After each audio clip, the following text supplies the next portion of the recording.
Nilabas na ng Philippine Coast Guard ang video ng kauna-unahang pagresponde sa malagim na banggaan ng dalawang barko sa Cebu noong Biyernes. Napapatrol, Caroline Bonkin. Ito ang video na kuha ng Philippine Coast Guard bandang alas 9:30 Biyernes ng gabi sa gitna ng dilim. Nagmamadaling pumalaot sa Lawis Ledge, Cebu City ang Search and Rescue Vessel 3502 ng BRP Nueva Vizcaya. Sir, pwede tayo lumapit, sir, kahit konti, sir. Yung barko, sir, clear naman dito, sir. Naghahanap ang mga mata ng Coast Guard at tinatansya ang sitwasyon. Yo, may sumisigaw, may sumisigaw. Dahan-dahang lumapit ang Coast Guard. Yun. Kailangan kayo dyan. Lapit.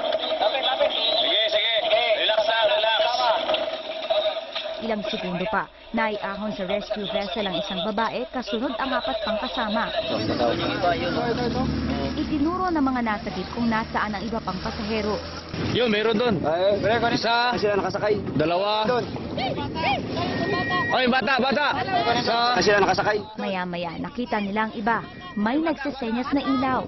Paglapit ng rescue vessel, nadatna nila ang isang life raft na puno ng pasahero. Bata lang muna, bata. Ayun po ng nanay. Kunin mo. Unang kinuha ang batang ito na umiiyak sa pagtawag sa ina. Marami pa ba? Marami naglalangoy. Sige, huwag kayo mag-alala. Ay, kalma lang. Kalma lang po. Kasamang nakikipagsiksikan sa life raft, ang kapapanganak lamang na babaeng walang suot na life vest. Mahigpit ang yakap sa kanyang 2 buwang sanggol. Iniakyat sa rescue boat ang ina. Yung baby niya. May papunta doon sa ano? Pakibigay. At maingat na kinarga ng Coast Guard ang sanggol.